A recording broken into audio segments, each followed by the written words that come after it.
Hi everyone, it's Raina. So this video is for Mercury and Gemini. And Mercury is the planet that deals with how we communicate, how we think, what we think about, how we process information.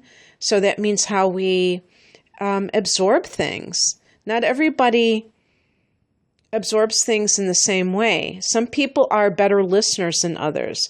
Some people are better talkers than others in the classic sense of the word, where they are very glib. And definitely Mercury and Gemini is probably the best of the best when it comes to being able to speak.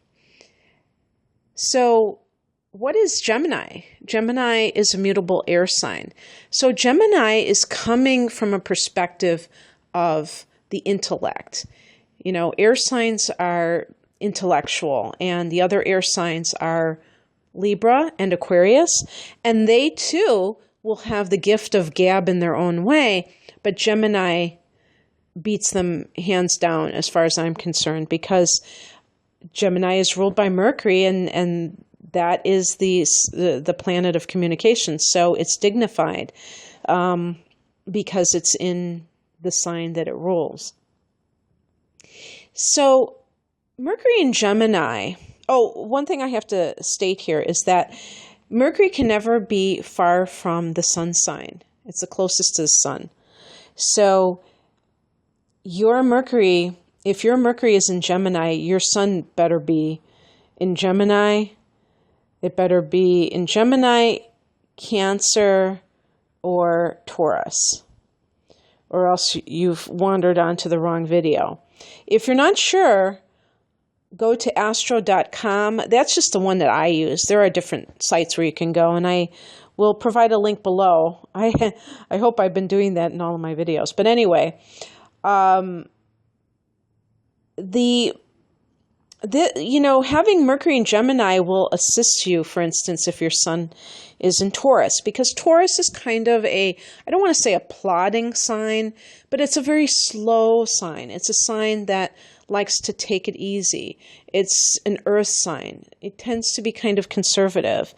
And Mercury in Gemini is very bright.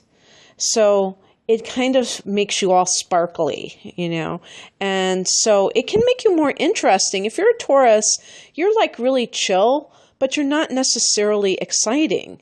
Okay, and that's not dissing anybody. I have Taurus rising, so I have my definite chill side. But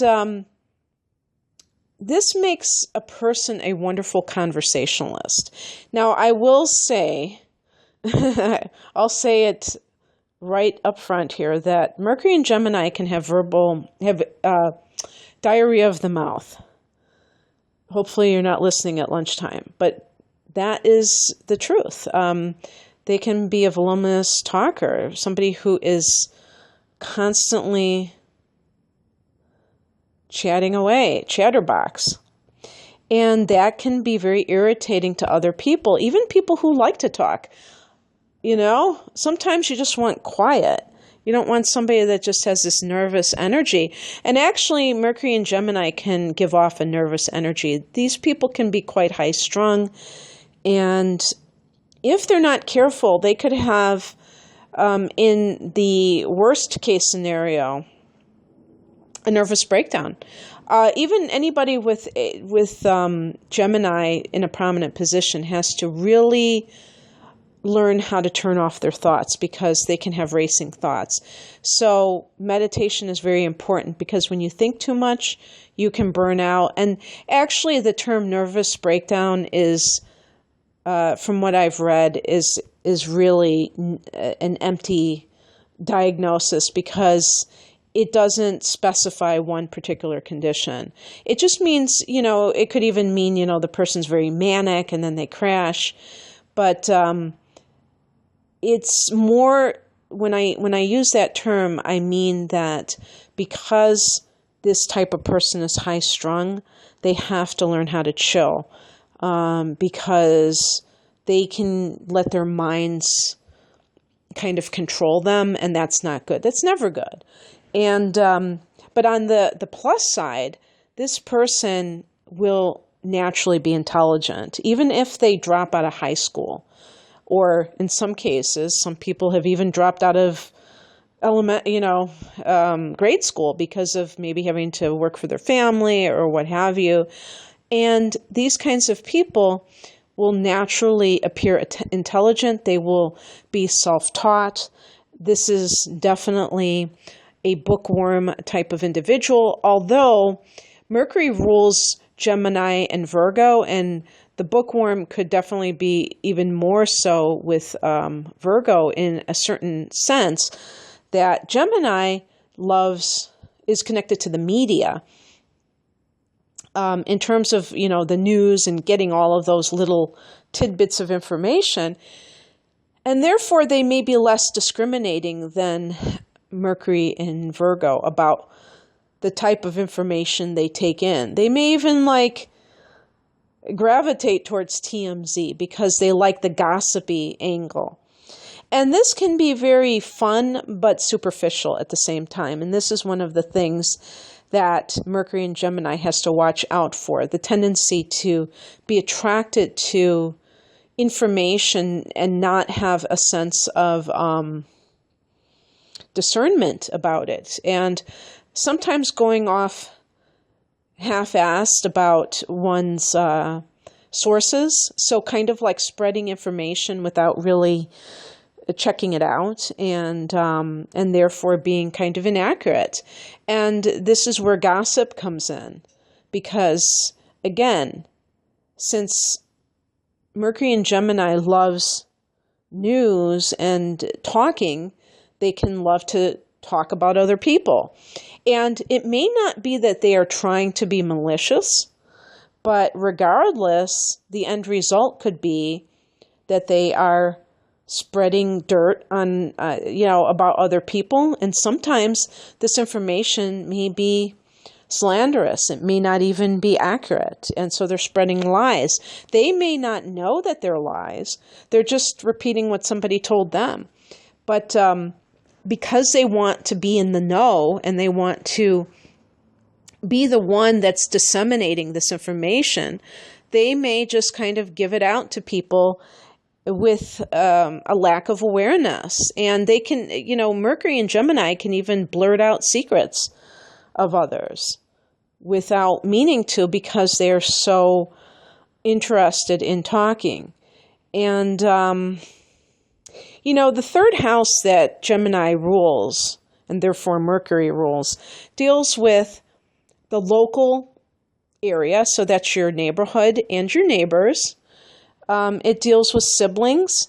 It deals with short trips. Mercury rules transportation, but in the third house, it's going to be within the community. So somebody with Mercury and Gemini is like the town crier in a sense, where they might like to talk to their neighbors about what's going on in their area, and maybe are even involved with local politics or local events, and like to walk around town. And, it's funny, I'm thinking about me because I don't drive. So I'm either walking or I'm on my bike. And I always say to myself, I don't have any plants in the third house, but I'm acting so much like somebody that is kind of like Mercury and Gemini. And I always see this one man, and he is a Gemini. I wonder if he has Mercury and Gemini. And he's always talking to people in the neighborhood, and he loves doing that. So that's like a perfect example of Mercury and Gemini, this man that I always see. And that might be like really things that you like to do, just to kind of wander around and talk to people. And if your sun sign is in Cancer and your Mercury is in Gemini, this may be a situation where you are typically, you might even consider yourself rather introverted. Of course, the rising sign will also play into this, but you still are very chatty with your neighbors, and you like to touch base with them. And that's kind of like some of your favorite things to do. And have that strong connection with your local environment. A person who is Mercury and Gemini is a lifelong learner. And this means that even if they graduate college, they are still learning. You know, it always blows my mind when somebody graduates college and they never crack open a book after that. It doesn't make sense to me, and I don't even have Mercury and Gemini.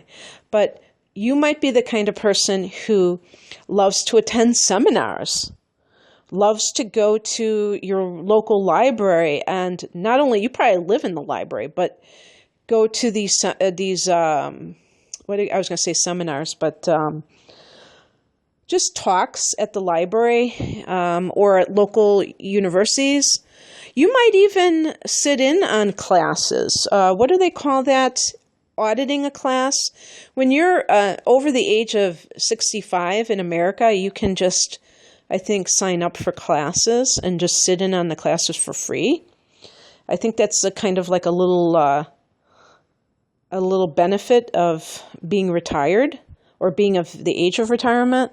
And this is kind of the thing that Mercury and Gemini would do. Some other people would say, why would you sit in on a class that you don't even get credit for, that you don't even get some kind of a degree, or there's not going to be any money in it for you later on? Because they're thinking in terms of going to college for their future earnings. And that is not how you think about knowledge.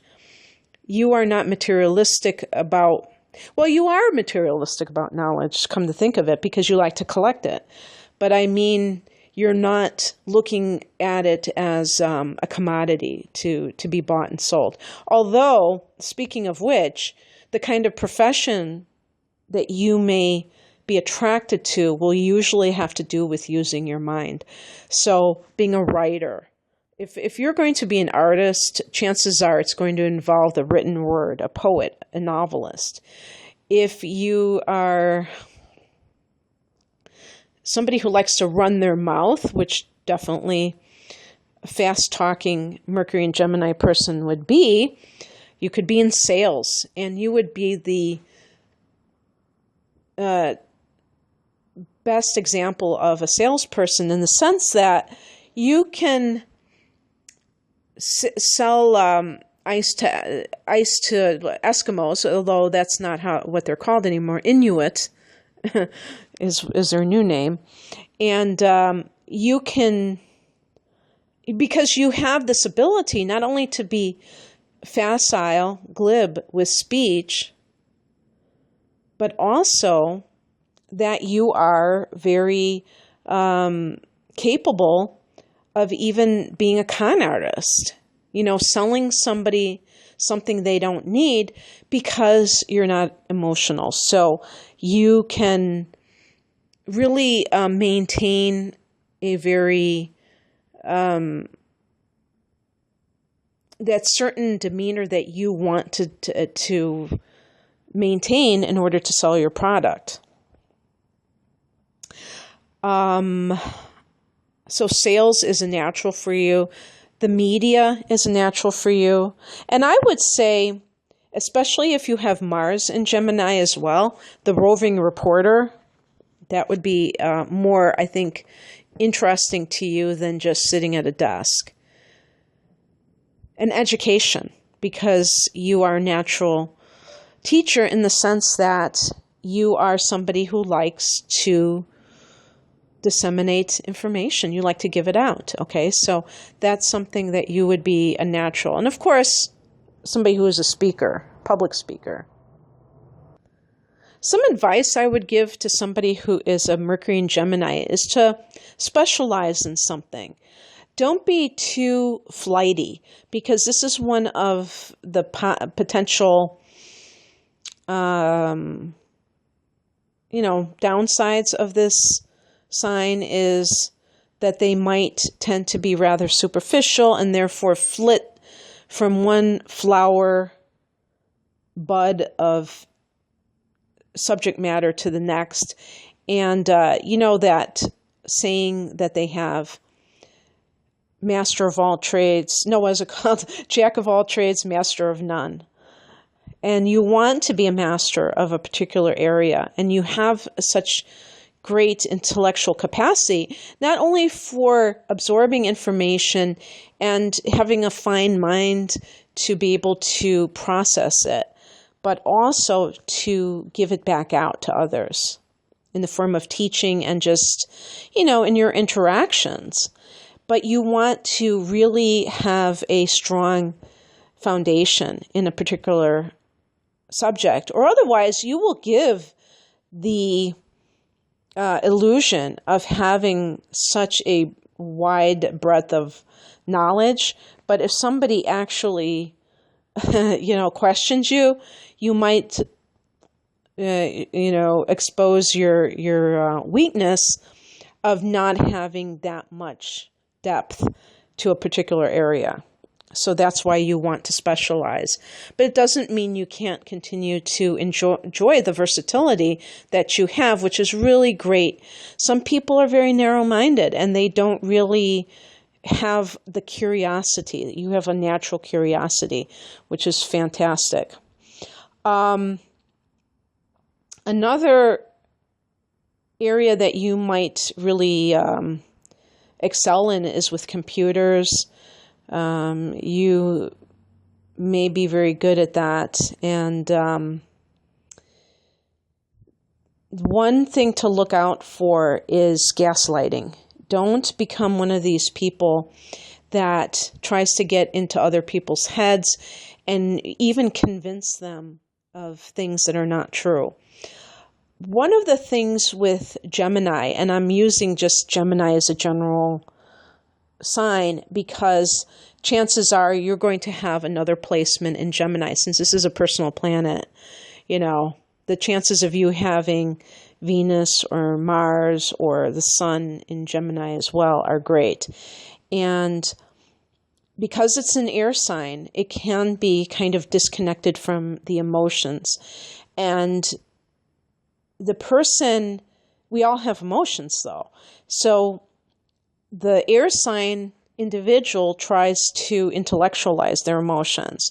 And what that can lead to sometimes is when you have that disconnect, and yet your anger, for instance, has to go somewhere, or your sadness. Gaslighting is a projection, really.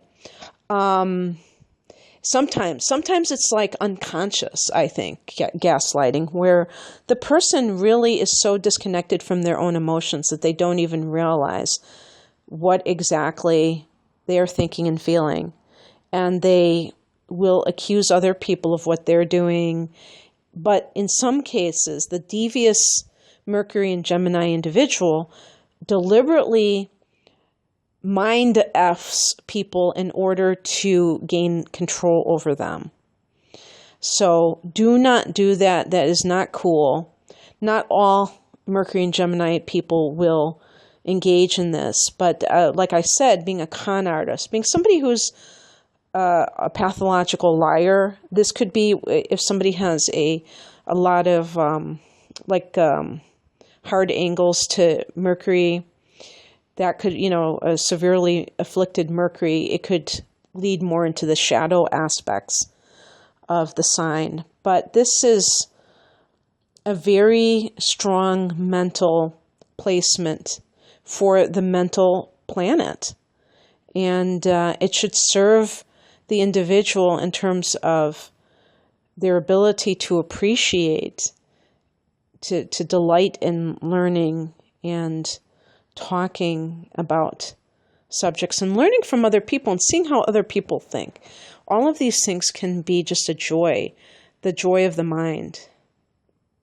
Okay, that's what I have for you. If you would like a personal reading, there's a link below. Thank you very much. Bye.